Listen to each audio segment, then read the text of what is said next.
চল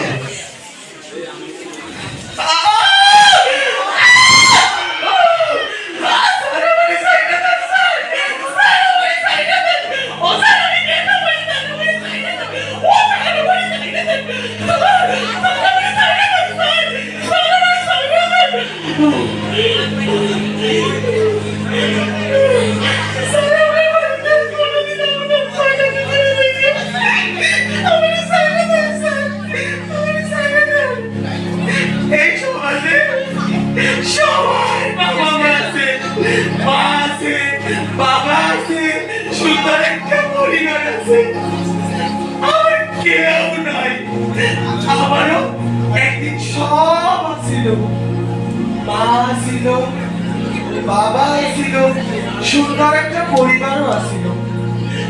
একদিন মা লাগে বাপের লাগে কাইদা লাগলো, সম্পর্কটা কেমন করে শেষ হয়ে গেল। সেই 7-8 বছর আগের কথা। বাড়িঘর চিনি না, পরিচয় জানি না, আমি টোকাই। রাস্তায় বাইরে এলে সবাই আমার টোকাই কয়। কই আপনাদের শিক্ষিত সমাজ, কোথায় সেই সমাজেরই? আমাদেরকে একটু স্কুলে ভর্তি করে দিতে পারেন না? আমাদেরকে দুবেলা দুপুরে খাবার দিতে পারেন না? পারবেনই বা কিভাবে? আপনারা এখন মস্ত বড় বড় প্রফেসর, মস্ত বড় বড় ডিগ্রি অর্জনকারী, আর আমরা রাস্তার টোকাই। কিভাবে বা দেখবেন আমাদের? আমরা যে টোকাই, এখন তো আপনারা আপনাদের নিয়ে ব্যস্ত, আমাদের নিয়ে নয়। তাই আমাদের মতো মানুষেরা এই রাস্তার সমাজে দুবেলা দুমুঠো খেতে পারে না, দুবেলা খেতে পারে না বিধায় রাস্তাঘাটে যায়।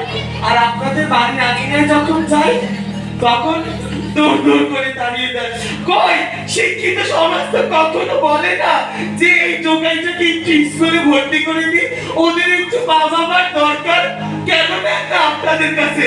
কেন নেন না এই অধিকার আপনাদের কাছে, এই শিক্ষিত সমাজের কাছে? আমার প্রশ্ন, আমি টোকাই, হ্যাঁ, যদি আপনারা শিক্ষিত হন আমিও টোকাই, আমিও টোকাই, আমিও টোকাই।